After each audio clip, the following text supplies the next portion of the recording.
The information provided on this podcast is intended to be educational and informational only and is not considered to be formal legal advice. The listener should not take or refrain from taking action based on its content. Any listener in need of legal opinion upon which to rely in decision-making should consider formally engaging an attorney to review relevant facts in detail and examine the pertinent law as it applies to those facts. Welcome to Real Estate Milestones, where we explore fascinating topics in commercial real estate with knowledgeable industry experts. I'm your host, Ben Malik, and I'm a young real estate professional who is passionate about adding value to people's lives through the incredible power of real estate. My goal is to help you discover what the heck is going on in the industry and how you can get involved. This is Real Estate Milestones, where your future in real estate lies just around the corner. Hello, everybody. This is Ben, and welcome back to Real Estate Milestones. Today, we have Whitney Elkins-Hutten, who is what's your title? The Director of Investor Education at passiveinvesting.com. That's really cool. Passiveinvesting.com is a awesome domain name. I want to ask you how you got that later.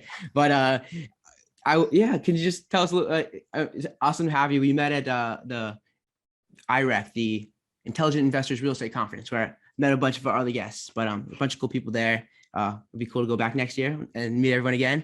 But could you just tell us a little bit about your story and how you got here? Yeah, so I'm the Director of Investor Education at passiveinvesting.com. And that is, we're a private equity firm that's focused on multifamily and self-storage real estate, also car washes, and really trying to help our investors diversify their portfolio, build passive income and long-term wealth, build passively. So you asked about that. I was trying to tie this back into about the name. Passiveinvesting.com just kind of seemed like a natural, alignment with what we are aiming to help our investors do. And also the domain name was open. So yeah, that's amazing. Amazing branding by Dan Hanford, Danny Randazzo, and Brandon Abbott. So as far as me and my story, I have not always been in private equity. I started off in real estate in 2002 as an accidental landlord. I bought a house with a significant other, and the relationship fell apart about a month later, and the house was all in my name. Everything, utilities, everything were in my name. And he moved out, and I'm like, oh my gosh, I got a house. What do I do? I was young, very young. I was just fresh out of grad school, and so I stuffed it full of roommates. The house also needed a big rehab. We were going to do all the work ourselves, and I'm not classically a handy person. I know how to use tools, but at that time I was not very handy. And YouTube, imagine it, did not exist. Wow. Imagine a world before YouTube. So I went to Home Depot and I got the Home Depot 1, 2, 3 book and taught myself how to fix up the house. Made tons of mistakes. Realized that, okay, if I make a mistake, I can hire a professional and they can come out and correct the mistake. But 11 months later, I, probably committed my first mistake in real estate, which was actually selling the property. But I thought it was the coolest thing since sliced bread. I walked away with $52,000. And then I realized I hadn't been paying rent the entire time. I had actually been making money with my roommates living there. And I was like, how many more of these projects could I possibly do? So now that term is called live and flipping and house hacking today. And I did a few more projects like that on my own. Not all of them went well. Some of you guys might have heard one of the stories where a bus fell into the roof of the property. Yes, that did happen. But my husband joined what I call my antics a few years later, and we did a few projects together. But what we realized, we were really good at building up equity, right? That was attractive. It's attractive to get that big, large paycheck. However, not very good for unlocking the golden handcuffs from your day job. Or at least making your job optional, where you had like financial security and you can actually choose what you want to do and not be beholden to the paycheck. And that's when we kind of like slapped ourselves in the head and we're like, oh, you got to hold on to the house and rent it out. That's how people make passive income. So then we scaled up a portfolio of about 30 single family homes in state and out of state. And that's where we ran into our second problem, because I had a child at that point in time. Or we had a child, but I wanted to stay home with her. And I was also taking care of 3 family members from a distance. So I was constantly flying and on the phone with caregivers. And we sat down, we figured out the numbers, we realized we could, make that happen for me to be able to step back. But then my husband realized, wait a second, I want that too. Like, wouldn't it be cool to get us both out of our jobs? And I'm like, wait a second, we didn't plan for that. And so quick math in my head told me we needed 80 single family properties. And I'm like, that's not happening. I already feel like I'm underwater. And so we decided we were going to transition into multifamily real estate to where we could have a more leveraged portfolio. And we did it both actively and passively. And so we can kind of dive down those rabbit holes there, but both active and passive real estate are a very important part of our portfolio today. I believe investors should have both in their portfolio. But passive income is what we are primarily focused on. And it just, just having that freedom. I mean, really what you're after is a freedom of, finances, freedom of time, freedom of location, freedom of choice, freedom to create an impact in the world. Yeah, that's all noble and amazing goals, and totally what's drawn me to real estate as well. So yeah, I mean, before we dive into all these great real estate topics, Whitney's a Tulane grad, and a lot of people listening to this also go or have gone to Tulane, and I love it. So I want to just see, like, how is that for you? And how is Tulane still part of your life? Yeah, we come back to New Orleans every single year. I wish I could say I was more active in the Tulane community. I probably should be, but definitely in New Orleans has a special place in our hearts. And I went to at the time it was called Tulane School for Public Health and Tropical Medicine. I think they've dropped. I think it's now just tropical medicine.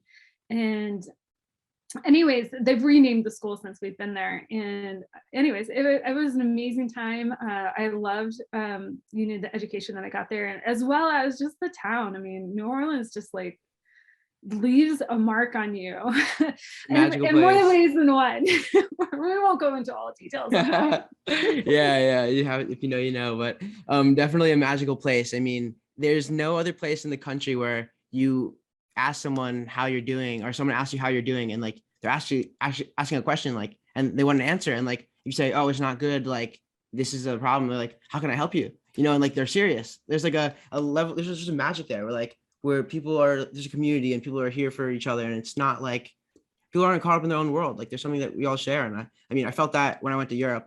I've never really felt that in any other city in America. So definitely suggest anyone comes out for a good time or just to experience the magic. Yeah, it definitely, I remember bringing my husband back for the first time to New Orleans, and I stopped him because he was all about like, how can I get a beverage and walk down the street with it? We were going to Jazz Fest. And I was like, do it. Wait, hold on. I'm like, you're going to go in the store and the lady's going to call you either honey child or something like that. Like, and start asking you genuine questions. And he went in there and he was in the store for 15 minutes. And I'm like, okay, we're going to miss the band. Right. And I came out and he was like, you're right. This is amazing. I was like, yeah, like this is why time like slows way down in this town. Right. And I mean, like there's nowhere else where you can just bring your drink on the street, and there's no drive-through margarita places except for in New Orleans. So crazy. Which, by the way, the drive-through margaritas are not going to get you much closer to your real estate goal. So exactly, yeah, that's a distractions, another one. But all right, well, so yeah, I mean, I wanted to ask you because you have this very awesome youthful optimism and energy, and it's something I really relate to, and I feel like I have that, and I feel like maybe it's because I'm 20, but I also feel like I'm going to hold this with me for the rest of my life. But I don't think everyone has this, and I kind of wanted to ask, like, if you could just tell us a little bit more about how this is part of your life, and how you're able to maintain this attitude. I wish I could say that it was always like this. Definitely, it's been a journey through my life. I've had been dealt some really, tremendous blows, deaths in the family, job losses and stuff like that. So, I mean, obviously, I think we all try to put our best foot forward. I think the kind of, you want to call it the secrets, are a couple fold. One is just how I take care of myself. I really try to cultivate a routine that allows me to put myself in a position where I'm kind of putting my oxygen mask on first. I mean, I work harder than ever, even though I work from home and I'm doing real estate and my job is very flexible and my work is very flexible.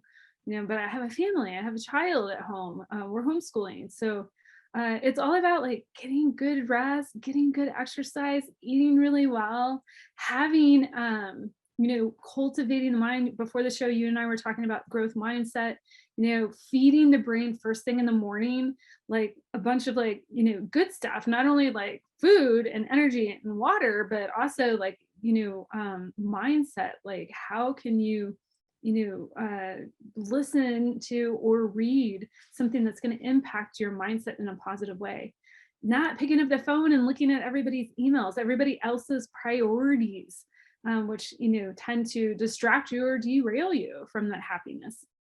And then two, realizing, designing your work to where you can bring your best self forward. For me, I've been well in the position or, many iterations of my career where I was just getting a paycheck, right? That, I liked my job. I kind of generally liked who I worked with. But, at the end of the day, it was a paycheck. Now I've been able to, and it's taken time, design my career to where I'm doing and creating the impact that I so desire, not only for myself, but for others. I was just on a podcast before this, and we were talking about the definition of happiness, and it's really boils down to three things: the experiences you have, how you grow, how you choose to grow or not grow. But most, if you're going to be happy, you have to choose to constantly grow, and then how you give back. And when I finally realized just the simple definition, or embrace the simple definition of happiness, and continued to chip at that over, weeks, months, years, you one day you look up and you're like, wow, I love my life. This is amazing. And so how can you like not get up and like smile like during the day? Yeah, that's amazing. And I mean, I'm like, wow, this is amazing. I love this. This is how I need to do everything. But then like, yeah, this makes sense. Everyone loves this, but it's, I guess when you put into action, like that's when it might get a little bit more difficult. So, I mean, what can you say to someone that's like, wow, like this totally resonates with me, but I'm in my job, I have to feed my family. Like, how do I get out of this? How do I break free? And how do I pursue these things that I want for my life and for everyone around me? Yeah, so I'm going to give you a very tangible framework. And so Ben, hold me to it. I don't want to go down so much rabbit hole too far here, but it's also making a very conscious choice and commitment to live like that, right? Guys, we just came off of 2020. I mean, you had a choice, like, how you were going to take those years, right? Were you going to take a lemon and make lemonade, or are you just going to like, push the easy button and kind of complain about it? Now, people got dealt very hard and harsh blows. Okay, I'm not going to belittle that at all, but really, it's how we choose to respond to those blows. And what are we finding in the lessons we're finding in it, the meaning we are giving to it? We have a choice on how we do that. Okay, so the framework, somebody is like, man, I'm in my job, I really would love to have what you have, but like I don't know how to get from point A to point B. Like, tell me how to do that. First, you have to answer like the first question: what do you want? Okay, outline that. Now this sounds like a simple question, but it's not. It is a very, very hard question for two reasons. One, because most people, they name what they want, they name the pain they want to get away from. Okay, they're like, I just don't want to work my job anymore. It's easy to say what you don't want, right? Okay, but it's very hard to really dig in and say what you want. Now, maybe you say, I want $10,000 a month coming in passively. Great. Now we get to our second question: why do you want that? Right? And you might be like, oh, I want to get out of my job, or I want to travel more, I want to be with family. But you've got to dig deep. Okay, Tony Robbins calls it the 7 layers of why. You have to dig deep until you actually hit the freedom that you're trying to choose. And if you skip this step, okay, you're gonna be spinning your wheels for a while. And trust me, I've done it. So, and I've seen a lot of investors do it. They sit down, I ask them these 2 questions, 5 minutes later, they have an answer. And I'm like, no, you don't. No way you do. Okay, you gotta sit with this. Now, the reason why it's, I say you're gonna be spinning your wheels is because if you only say, name your surface why or your surface want, and you don't actually get into the very heart-centered want, you're going to be running away from things. You're going to be bouncing around. We all know there's people in real estate that are like shiny object syndrome all over the place. They can't really figure out where they want to go. Like one week they're at a meetup, they're like, I'm doing single family. And the next meetup, they're like, I'm doing short term. The next meetup, they're like, forget that, I'm doing notes, right? You know, Me, by the way, I'm trying to figure that out. And you know what? It's a process, right? You have to sit down and get into those inner layers, okay? Because only until you understand the answers to those two questions, can we actually help you, or people can help themselves build a plan that is aligned with what they want and why they want it. Okay, so somebody might love real estate, like just like, man, I'm going to go after commercial real estate. They love the hunt, they love the chase, they love the manage, they love all the problems around it. They generally love real estate. Okay, their why and want is going to be so different than somebody who's like, I want $10,000 coming in passively a month. Could be real estate, could be something else, right? Their commitment level is going to be different too, and that's fine, right? So again, first question, what do you want? Second question, why do you want it? Get past the surface level, right? That pain, that surface level of pain you're trying to solve for is going to keep you passionate every single day, right? Because if you got a pain in your side, you're going to figure out how to get away from it. Unfortunately, humans are motivated to avoid pain than they are to go to achieve a goal. But we got to figure out what that goal is, that freedom. So that can be your guiding star, to where everything that you're looking at, every tactic, every strategy, you have to hold it up to that guiding star. And if it doesn't match that plan, then you get rid of it. Case in point, I have seen investors get in and start flipping. They have a whole business, and if they wanted time independence or location independence, now they're not aligned, right? They're unhappy. Third question is okay, you know what you want, why do you want it? Third question is, who do you have to become to get it? Right? So here, we have to understand the mindset, right? You have to realize that we're all designed to grow, and we don't have all the answers, and that growing should be constant and consistent. Okay, cultivate the mind daily. It's like a garden. All right, it boils down to our habits, right? We were talking before the show, you're like, man, today, like this, I've got this journal going on, this attention journal. Every time I want to pick up my phone, I got to pick up the journal first, and I feel so great, right? Whereas you named like the days that you pick up your phone before the journal, you're like, this isn't working for me, right? Once we can dig into the mindset, but then you have to understand what skills. Okay, you know what you want, why you want it. You understand the kind of mindset you need to achieve it. Now you got to get down to the skills. Okay, what do you know, and what don't you know that might get you in trouble that you need to figure out? Now this is where a lot of people get, and especially I have a love-hate relationship with the school system, because the school system teaches us individually how to solve problems. So most people, they go, oh, I need to learn the skills I need to develop are X, Y, and Z. I got to do it all myself. You also need to figure out, if it's something you're not passionate about, how can you bring somebody into your world to help solve that problem, right? So there's a great book out there called Who Not How by Dan Sullivan. Yeah, it's a great one.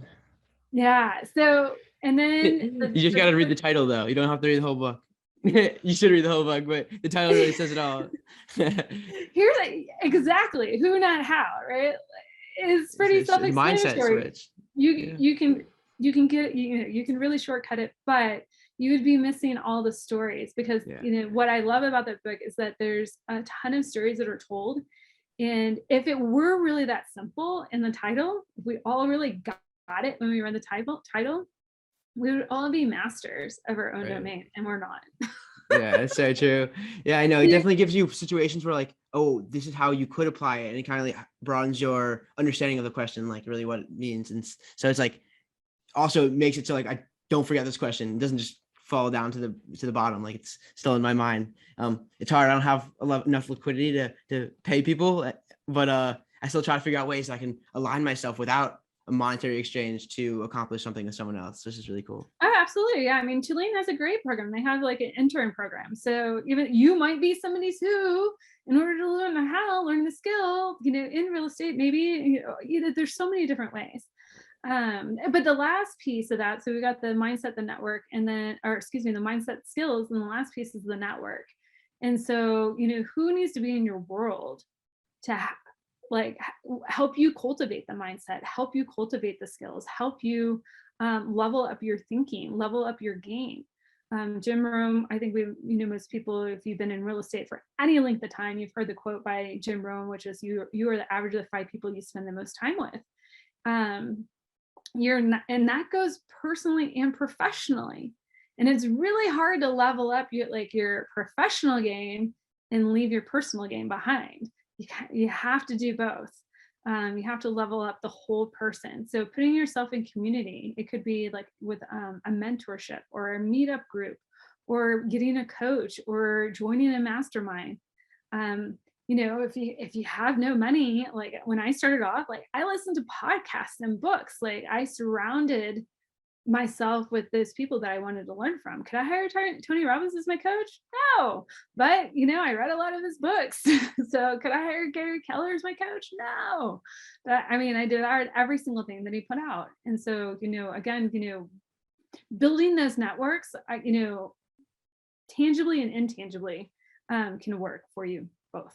So yeah, that's a really, really powerful point. And I really like that in a way, podcasts are networking, because like you still, get to learn from these people without necessarily, being in a conversation with them. It's like, wow, like it is in a way surrounding yourself with people by listening to podcasts. And it's, I really like that perspective. I never heard it said like that, but then I think about my life, and it's like, I do spend a lot of time just absorbing the content of the people who I admire and I want to be like, and have the qualities that I want to cultivate in myself. And it's been really, really powerful. And it's like, I started the podcast so I can start talking directly to people about these questions, and then sharing that with people and kind of putting myself out there in networking in that sense too. But yeah, it's a really, really cool way of thinking about it.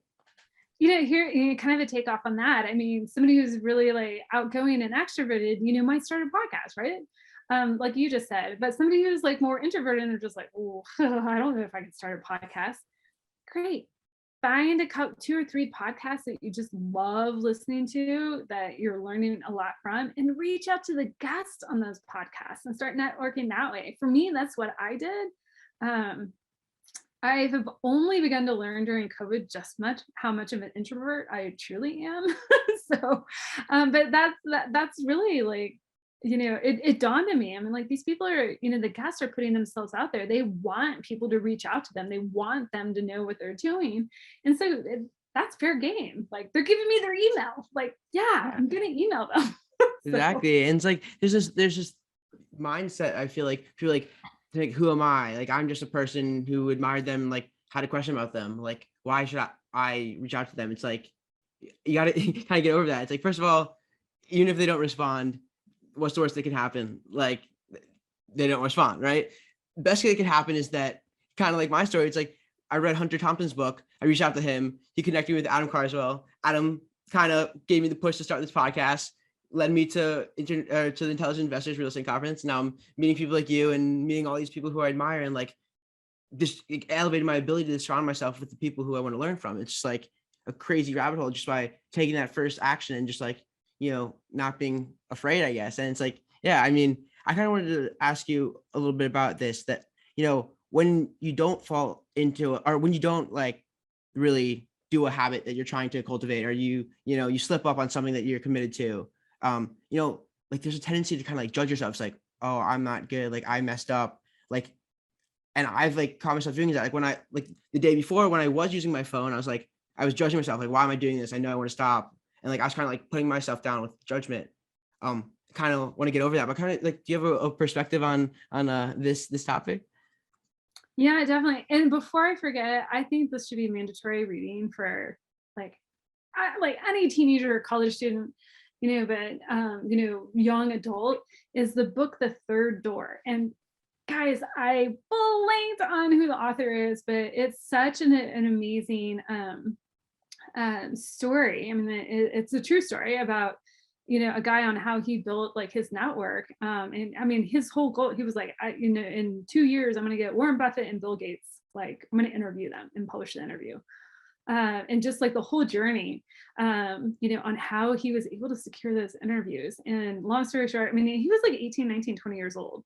But it was just really like not taking no for an answer, and really just like leaning into the whole like no is not now, or means just not now, or like how can I. And so guys, read that book.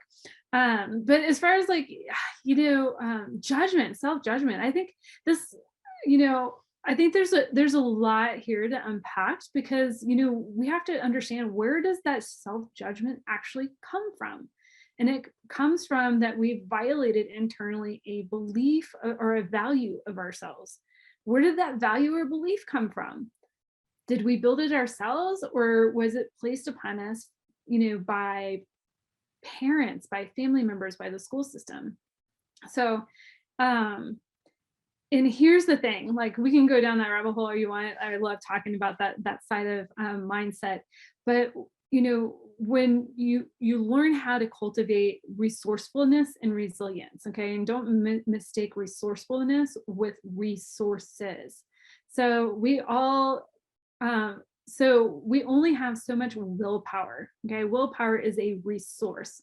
Resourcefulness would be, so you only have so much willpower to ignore your phone.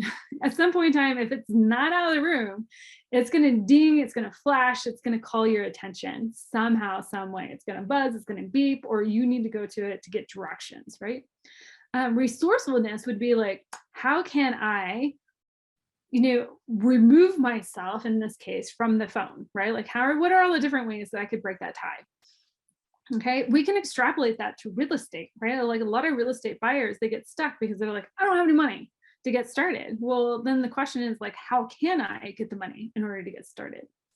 Okay, once you kind of understand the difference between resources and resourcefulness, and start solving for that question, now it's not like all of a sudden it's going to be a smooth road, right? It's not all of a sudden like, Ben figured out here how to put like a journal in between himself and the phone. He's going to have a day where it's just like he slipped up, he forgot, the journal got placed in the other room, it's away from the phone, or, just life happens, right? An obstacle happened. Now we're talking about resilience. So the third R, like, how can we cultivate resilience to where we're just and learn from it? An obstacle happened, you were impeded by something. How can you stop in that moment and choose a different action? Okay. And not beat yourself up for it, right? Because that's where when you start having that judgment, that's the easy button to push. Okay. That judgment served us. That's an old operating system. It served us thousands of years ago, but it doesn't serve us today. So now here's the thing. I'm talking, there's a generation gap here, guys. I don't know if you know that. Internet does wonders. But that is something that I had to learn over time. And the more that you can flex the muscle to like step into the area of resilience and not judge, then all of a sudden you will do it less to yourself and to others. Okay. And then all of a sudden, you're just like, well, why are you judging yourself? Like, don't do that. But here's the thing. It's easy for me to say that because I flexed that muscle a lot over time. Okay. I have a 9-year-old at home, guys, and it's so easy. I see her doing something. I'm like, don't do that. Like, why are you doing that? That's silly. Well, I don't do that. Like, it's so easy not to do that. And she's just like, but Mom, it's not that easy. And it's because she hasn't learned the difference between resources and resourcefulness, and then how to overcome the obstacles with resilience. Yeah, that's really, yeah, that's really powerful. And yeah, I think that's a really helpful perspective.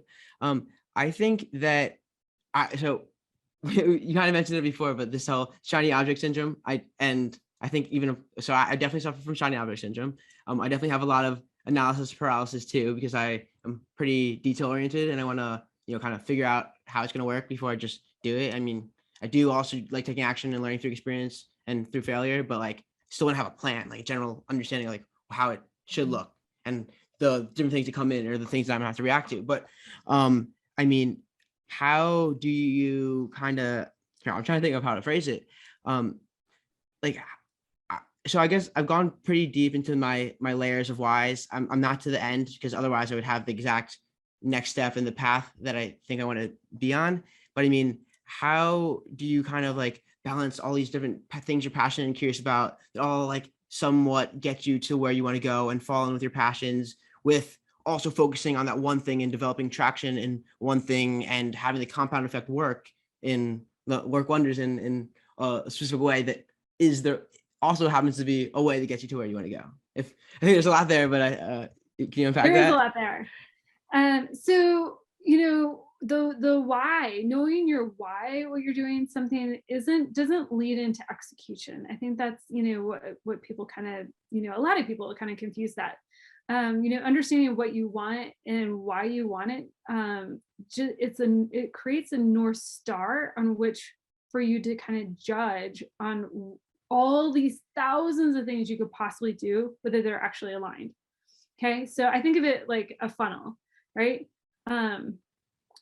You're sending any sort of activity you could do, like flipping, house hacking, whatever, commercial real estate, the long short type real estate, all of that thing down a funnel, right?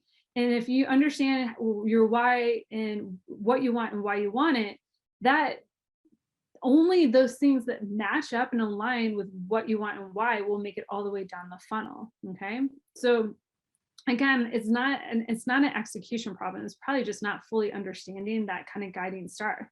Now, when we get into like the shiny object syndrome, here's the thing: there's not going to be one tactic or one strategy that meets what your why and what you want, right? There's going to be a multitude of things. I can draw out a clear example.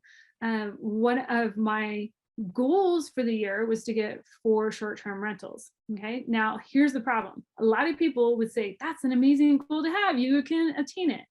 Here's the thing: the 4 short-term rentals are a lead measure. How I am actually determined if I'm successful is if I come out the other end with $10,000 additional passive income a month, right? If I get it done in 3 short-term rentals, fantastic. If it takes me 5, that's feedback, right? Now people confuse lead measures and lag measures. So we started off doing short-term rentals. We got 2, had a 3rd one under contract. We're crushing it on the year. Remember, my goal was 4 for the year. I'm on number 3. And the property fell out of contract 2 days before closing. And I was like, this is the beginning of March. I'm like, I have to hit this much income coming in at the end of this quarter to stay on track for the year. I'm like, what am I going to do? We had already decided that we had been looking at camper vans as a possible income source. So I was like, what if we go down the rabbit hole of a camper van? Like, we kind of want one so we can use it. It's a lifestyle asset. So we check that box. We can take it anywhere we want. We can check that box. Other people can pay for it. It's a seasonal asset. It checked all the boxes. Great income. Now, guess what we did? We spent March getting our camper van. We had 1 month to put together the business plan, find the camper van, secure lending, get it up and ready, and the business launch. And oh, by the way, we were taking a 10-day vacation to California in there. So we were committed to meeting that goal and creating that income. So here's the thing: is did I really have shiny object syndrome, or did I just have complete clarity on what my actual lag measure was supposed to be? I had complete clarity on what my lag measure was supposed to be, and I allowed myself the flexibility to achieve that goal a different way. Okay, how is that different from somebody who has true shiny object syndrome? Because they aren't getting a result. That's how that's different. Yeah, that's how I feel constantly. Like, why am I not getting results? I have all these passions. I'm learning so much, but like, I gotta use this knowledge. Like, I don't have the knowledge. Yeah, well, there's at a point in time you have to be committed to one thing, right? You only have so much time, attention, and mental capacity to pursue something.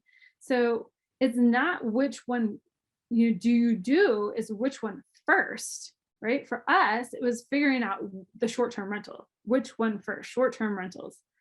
We butted up against an obstacle that wasn't going to work. Rates started going up.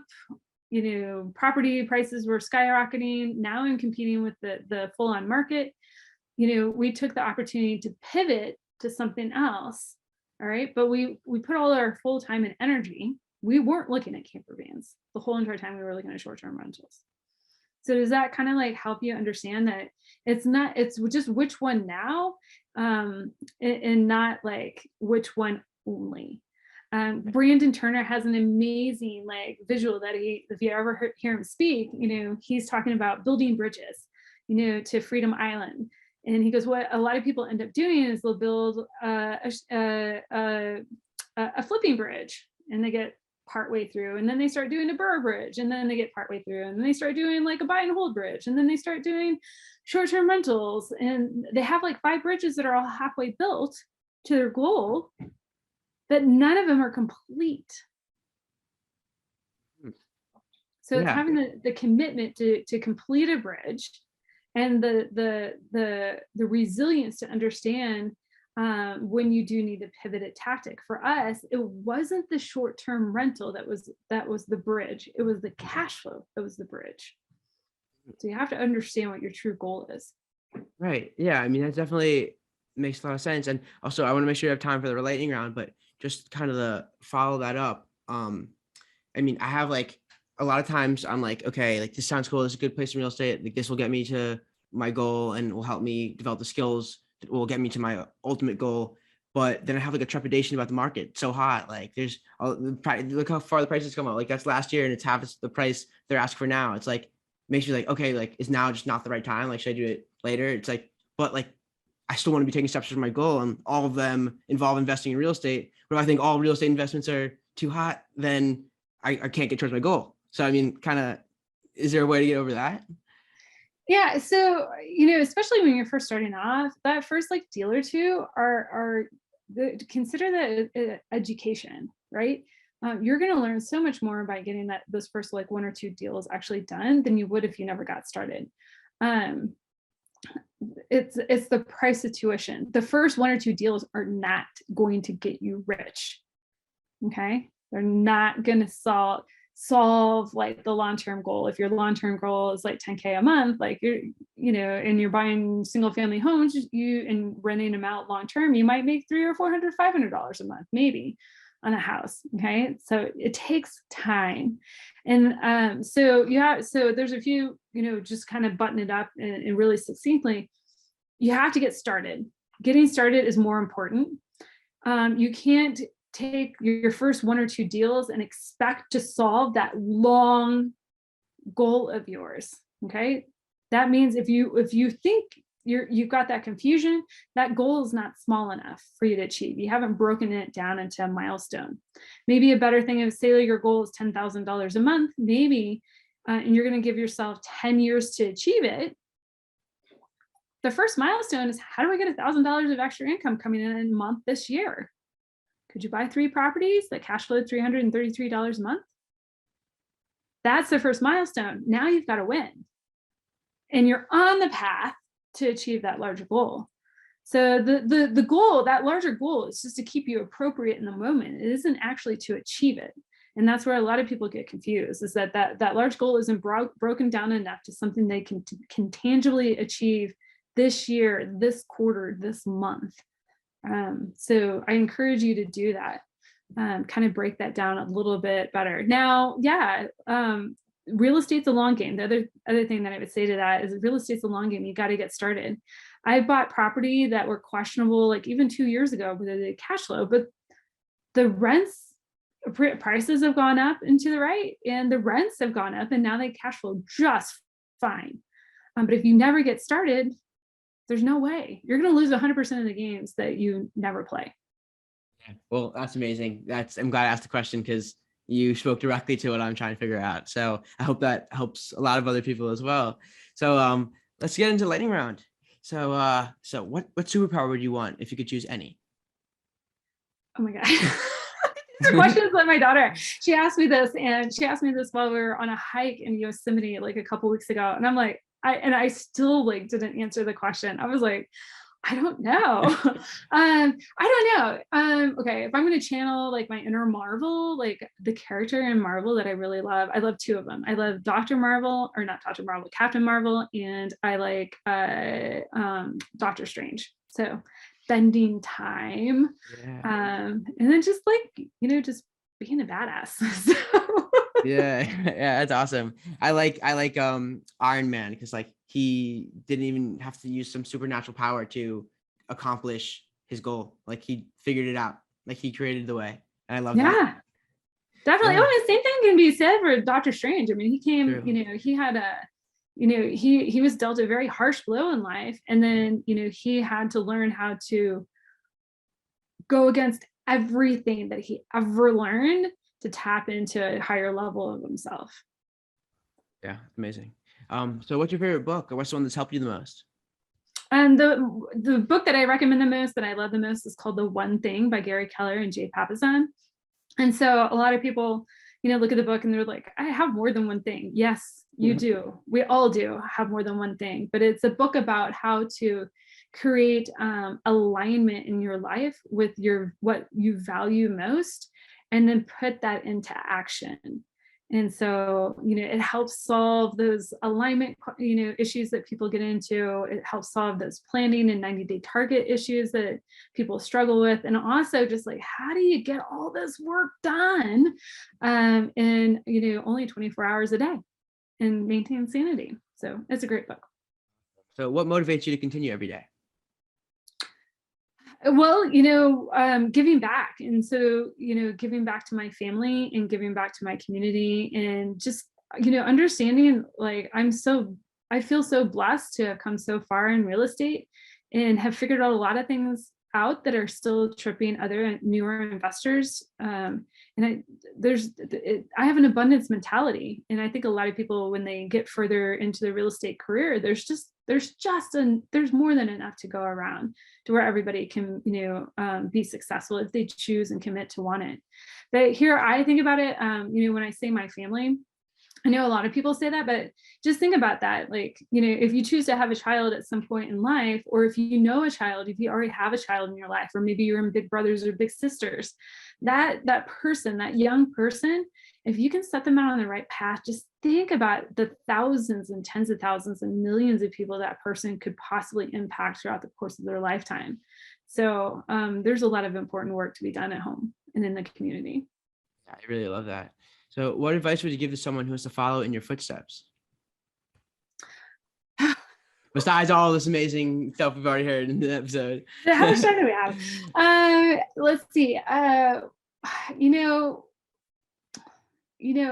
me think on that. First, I would probably, drop a few pearls of wisdom. Like you, I have a notebook and I write down all the different things, the quotes that have impact on my life. One of them from a friend of mine, she has a quote that I use often, is life is an amusement park and I want to ride all the rides. And so I'm trying to figure out how to ride all those rides and create, it means I have to design that for myself. Nobody's going to design that for me. And then two, just, ready, fire, aim, figure out how to get started, and, ask those questions. How can I, in order to solve your problems and level up to the next level? Yeah, that's amazing. I had a moment of clarity when I wasn't on my phone this morning. It says, when you have a problem, you have two choices: either find a solution or don't. And oh my gosh, I have this. I'm not at my office desk because my child is taking over my office, but I have this like picture on the wall, and it says, "Are you happy?" And it's like what do you call it, a dichotomy or whatever, and it's like yes, no. And then it was like, if you go to no, the next question is, do you want to be happy? Yes, no. And if you say no to I don't want to be happy, it's like, great job, keep doing what you're doing. And they say yes, then it says change something. Right, exactly. That's amazing. That's amazing. I love that. Well, since I put you on the spot, I want to give you a chance for revenge. So feel free to ask me anything you want to know about me. Well, so what is, well, you already said kind of your superpower, but what is the area of real estate that you are choosing to commit to for the next 90 days? Yeah, well, it's a hard question because I haven't chosen an area to commit to. It's funny. I've been perusing houses that I can maybe house hack in New Orleans, but also I'm trying to work on a fix and flip with my mom and her boyfriend, who has capacities as a contractor and building houses. And also I'm going this summer within 90 days to be a multifamily lender at Lumen. So yeah, all these questions I'm asking apply very much to my situation. So I mean, I really guess have to dig deeper and do all these align with my goals. And I mean, they do, because all these things involve learning, but I really need to do them to get the learning. So yeah. So dive into those questions, like, what do you want and why do you want it? And then like, who do you have to become? And then maybe something will kind of like filter down that funnel of yours. Yeah, I will. I mean, this has been my journey for many months, and I do feel like I've made progress when I think about the questions I was asking myself 4 months ago. Yeah, I haven't taken the actions that I think I really want to need to be taking, but just who I've become. It's like I've answered questions that I think 55-year-olds are having a midlife crisis. It's like, what do I do? I'm like, wow, like I'm going to figure out the answer to that question 35 years earlier. And like that kind of is really exciting. How powerful is that, right? And here's the thing: is that you're going to be it's not one and done. Like that the heavy lifting is continuing to do the work. So ask yourself the questions again next year, and then like a year after college, and then like 3 years after college, right? Because you should evolve. Like if you're gonna level up your experiences, your growth, and your contribution, what you want and why you want it is going to continue to evolve over time. So the journey's just begun, and that's so amazing. Yeah, I'm really excited for my future, for sure. Well, how can people find you if they want to learn more about what you do and all the amazing resources you have? Yeah, definitely. And so if somebody is interested in passive investing, learning how to, leverage their capital to get into real estate backed deals that generate passive cash flow and wealth generation, you can find me at passiveinvestingwithwhitney.com. I do a free weekly masterclass there, as well as I got some free resources for everybody. And if you're looking to, just get into your first, like maybe 1 to 20 units, single family, small multifamily, I have some free resources over at ashwealth.com. And you can, hit me up there. Awesome. Well, thank you very much for the amazing insights and this super fun episode. I hope everyone learns a lot from this. Thanks for coming on, and keep making milestones. Thank you. It's such a pleasure. All right. Bye-bye.